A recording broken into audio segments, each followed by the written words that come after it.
everyone, I am back, and this time I thought I would talk about something a little different.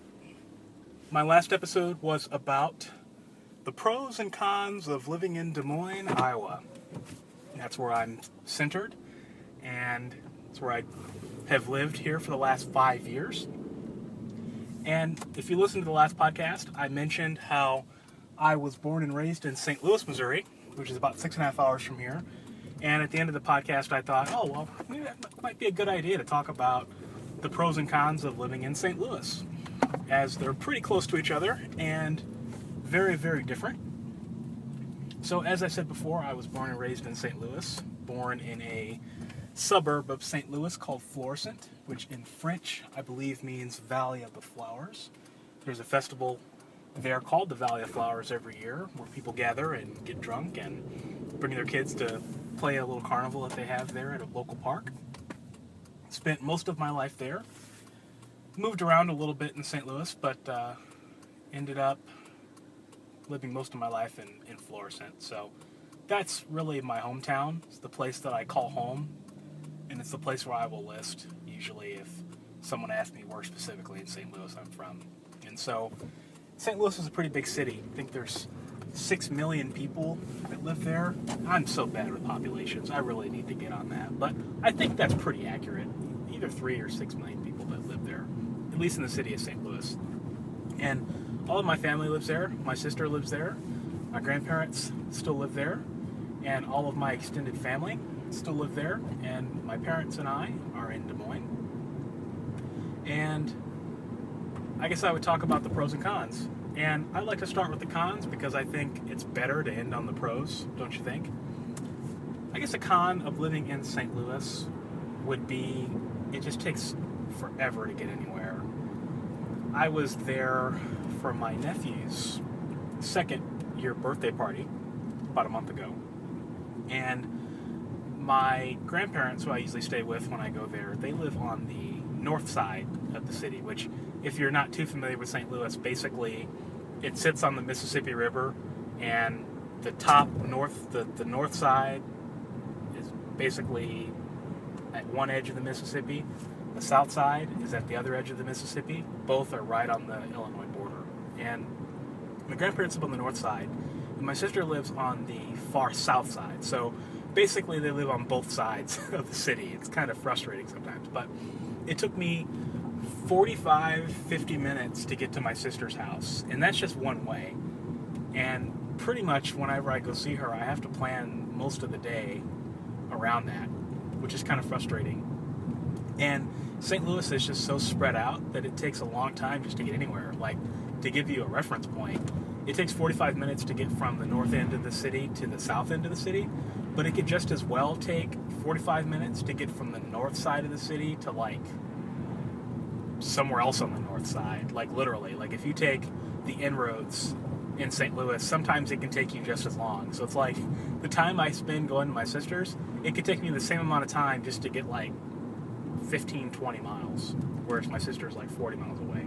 It's really crazy sometimes when you think about like how they plan cities out and how that works out. But yeah, that's number one thing I don't miss after having moved to Iowa is the travel time. Another con of living in St. Louis is, I guess, haven't been to too many cities. I mean, I've been to a lot of cities in the States, but I haven't lived in that many cities. I've only lived in St. Louis, Des Moines. Yeah, I guess that's about it. And I guess it's very cliquey.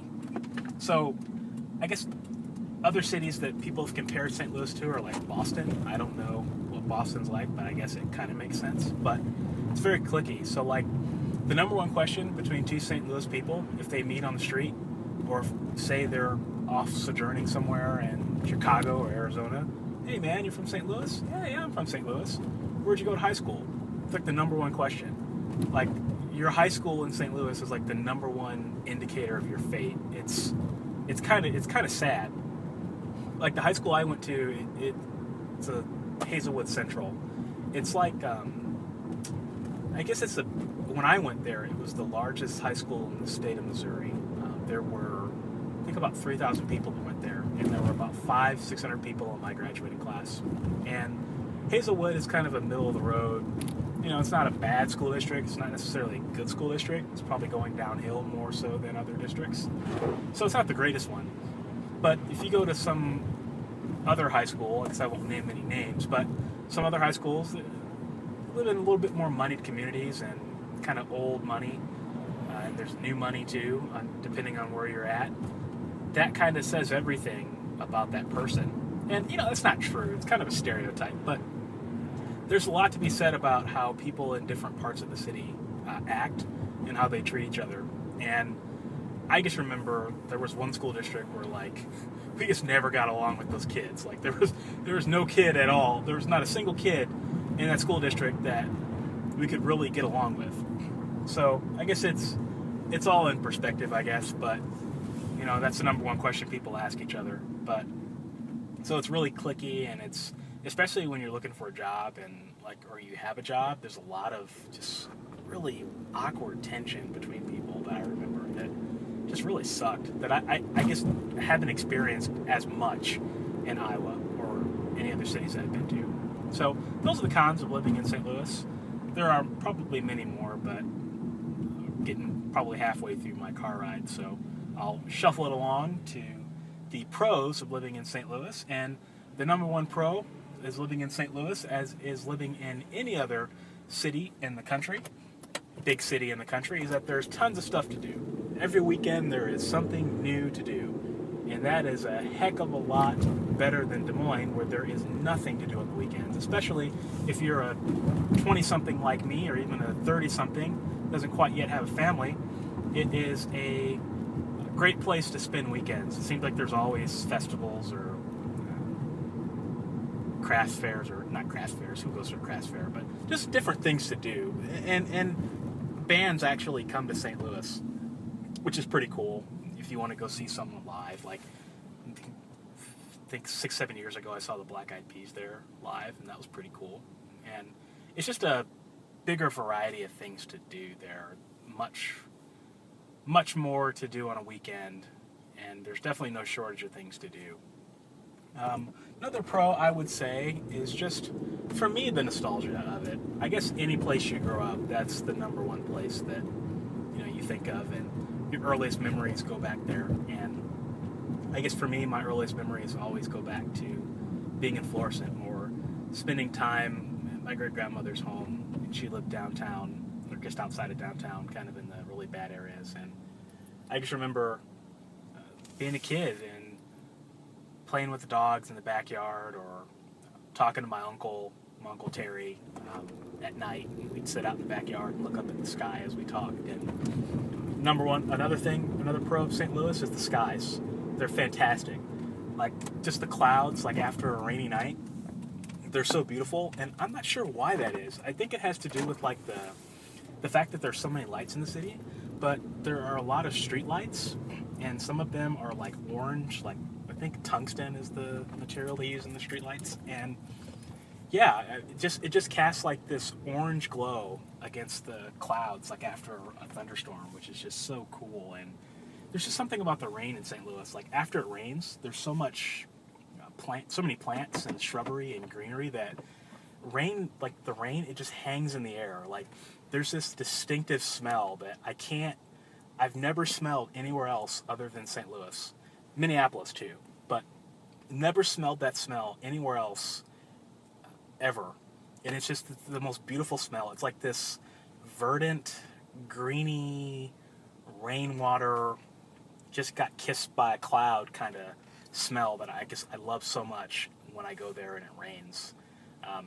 And my best friend, we always like to drive around and look up at the sky and see kind of what the clouds are doing. It's just really a spectacular skyscape. Maybe that's just because it's my nostalgia of growing up there, but there really aren't that many skies in Des Moines like that. I think the only place that would rival skies like that would be like Arizona. Like, you're in the middle of the mountains and, like, you look up and it's just like stars as far as the eye can see, and like the Milky Way, you can actually like see the nebulas in the Milky Way, man. That's just crazy.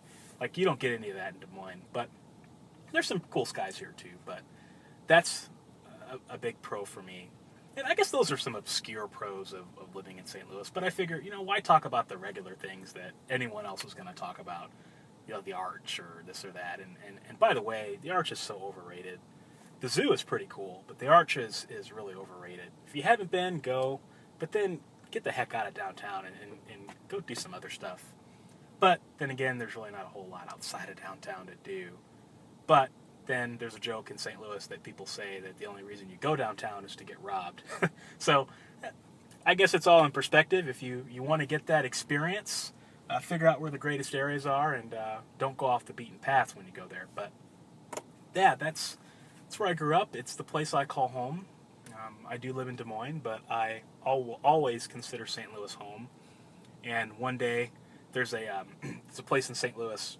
It's called the Loop, and it's like a strip full of restaurants and bars, and it's kind of where all the people go to, or the cool people go, I guess, on a Saturday night. And it's a really cool place. It's not very big, but there's a Hall of Fame, and it's kind of like the LA Hall of Fame where they've got like the stars and the cement, and they've got like all these famous people that grew up in St. Louis, like Chuck Berry. Who's the poet that just passed away? I can't remember her name. You name, there's all kinds of people that came from St. Louis that you would just never know. And a lot of writers, too. And one day, my dream, maybe this is kind of vain, but my dream, T.S. Eliot, he's one of the poets, grew up in St. Louis. All kinds of people, really. And one of my dreams one day is to have my name on that star. I don't care if I don't become a bestseller or if I'm not on the New York Times or USA Today list, but I think it would be awesome to get a star on the Del Mar Boulevard Loop. That's just a dream I've had in mind, just walking down the street one day and just seeing my name, Michael Laron. Like, I grew up in St. Louis, did awesome things, and the city, recognizes me for having my name in that star. And to hell with LA. I'd rather have my star in St. Louis. So I guess I'll wrap up this podcast. If you have any comments, feel free to leave them below. But next time, I'll talk about something a little different, try to find some more topics. And if you have any topics that you'd like to hear me talk about, feel free to leave them. I'd love to talk about anything. This is really a cool exercise in extemporaneous speaking. So thanks for listening, and talk to you next time.